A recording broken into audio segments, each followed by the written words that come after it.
Olá, estamos de volta com o nosso bate-papo com a presidente voluntária da DEFIP, Ana Paula. Me falam sobre a estrutura. Você está há 10 anos à frente da DEFIP. Isso. O quanto desenvolveu essa instituição belíssima que você comanda até hoje?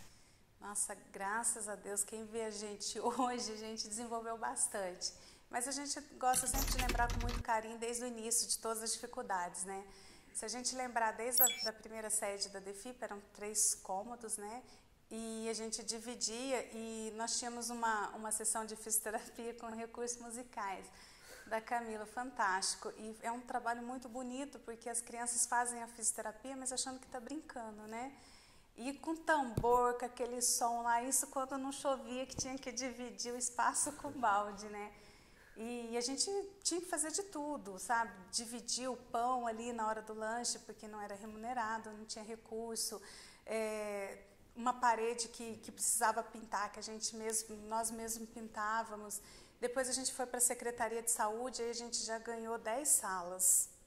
Né? De 3 a gente foi para 10 salas e conseguiu aumentar a equipe também, a quantidade de pacientes que a fila de espera estava só crescendo.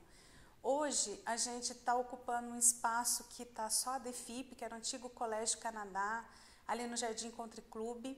É uma sede grande, são 2 pavimentos e todo mundo tem a sua sala arejada, porque também na Secretaria de Saúde, já no finalzinho, nós mudamos de ter 1 ano. A gente já tinha atendimento até na cozinha, porque não tinha espaço mais, tanto que cresceu, né? Mas a gente fica feliz também, porque eu falo para a equipe que a gente não pode perder nunca a nossa essência. Que a gente tem que ser melhor do que nós mesmos, não que os outros. E que tudo que a gente fez para chegar até onde a gente chegou, de passo a passo, ele tem que ser lembrado com muito carinho. Para que a gente nunca lembre que o nosso objetivo, o nosso foco é sempre o paciente. Se um dia ele deixar de existir, a gente não precisa existir. Então, a gente não pode perder essa essência nunca, achar que é o melhor que o outro, não. A gente tem que procurar fazer o melhor. Gratidão e crescendo. sempre, né? Hoje, na nossa sede, a gente tem até uma horta produzida pelos próprios atendidos. Que legal. Então, hoje a gente cresceu bastante. Gratidão sempre. Gratidão sempre, muito trabalho. Mas é uma história, assim, que emociona bastante.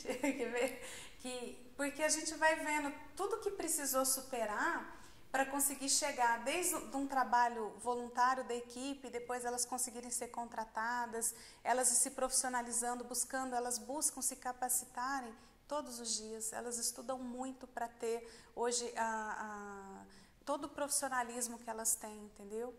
Então isso emociona muito, porque resulta em quê? No resultado das pessoas que realmente precisam da reabilitação. E a gente trabalha lá, não a deficiência. A gente não olha qual o problema que ele tem, qual a limitação, qual a deficiência. A gente trabalha o potencial. Cada um tem um potencial e a gente trabalha cada um como único. Não existe uma massa pronta, uma receita pronta de bolo que você fala assim, você faz assim para todos. Não, cada um é um. É o carinho com o ser humano. Isso. Com as pessoas que necessitam. Isso. Parabéns, parabéns. E não tem problema se emocionar. A emoção é a essência da alma. Quando nós emocionamos é porque nós sentimos isso na vida e fazemos com muito carinho, com muito amor. Sim. E conta para nós o seu corpo clínico. Quantas pessoas hoje estão envolvidas nesse projeto? Hoje, nós dividimos o serviço da equipe hoje em 4 centros. Então, nós temos o Centro de Reabilitação Clínica, que ele trabalha a reabilitação física do paciente. Então, a gente tem um médico fisiatra, que eu gosto de brincar que ele é a mosca de bolinha vermelha, mosca branca de bolinha vermelha. Como isso? É uma raridade. Caramba, entendeu? É verdade. O médico fisiatra, ele é especialista na reabilitação. Somente grandes centros possuem fisiatra. Hoje, até o SAR em BH está sem um fisiatra, porque de tão raro que é. Então, hoje em São Paulo a gente ainda encontra, e aí eu trago ele de São Paulo 2 vezes por mês para atender os pacientes da DEFIP. Então, ele vai direcionar quais as terapias que aquele paciente precisa. Aí nós temos fisioterapeuta, terapeuta ocupacional, fono, pedagoga, psicóloga, assistente social, aí tem enfermeira, tem educador físico adaptado. Isso é a equipe técnica.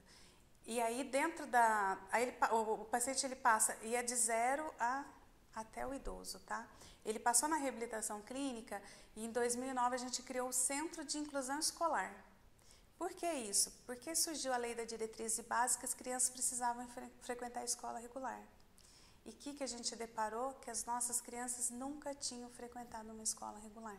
E aí a gente falou, como a gente vai colocar uma criança com 6, 9 anos, 10 anos na escola, sem ela nunca ter frequentado a escola? Então, o setor de pedagogia, ele faz todo um trabalho de assessoria para as escolas, desde o curso de capacitação, desde o servente da escola até o diretor, entendeu? E ele também ele vai olhar se precisa de adaptação de material, adaptação de cadeira de rodas, e ele também dá o atendimento dentro da escola. E sempre num trabalho multidisciplinar junto com a saúde. Então, a criança tem um problema que a fono precisa auxiliar o professor, a fono também vai para dentro da escola. Auxiliar, trabalho de rede mesmo. Para entender esse novo aluno. Exatamente. Né, esse aluno. E aí a gente iniciou o processo da inclusão escolar. Aí a gente viu então que as crianças, já tínhamos adolescentes também na instituição. E aí o que fazer com esses adolescentes? Então a gente começou a prepará-los para o mercado de trabalho. Então a gente criou o Centro de Inclusão para o mercado de trabalho. E a gente fazia, o trabalho é um trabalho diferenciado, porque antes a gente pegava os currículos e mandavam para as empresas, e as empresas contratavam apenas para cumprir a lei de cota. E aí a gente viu que isso não era inclusão. E a gente começou a refazer. Isso era obrigação. Exatamente. E aí a empresa frustrava porque não via produção, e a pessoa com deficiência não conseguia produzir, porque também já tinha um déficit de escolaridade. Né? Não tinha um curso técnico, um aprimoramento, e estava lá só para cumprir cota, não tinha interesse. E aí a gente começou a reformular isso. Então tá, vamos primeiro na empresa, nós vamos estudar o posto de serviço, adaptar o posto de serviço, qual a necessidade da empresa? Então eu vou capacitar o deficiente certo para a vaga certa.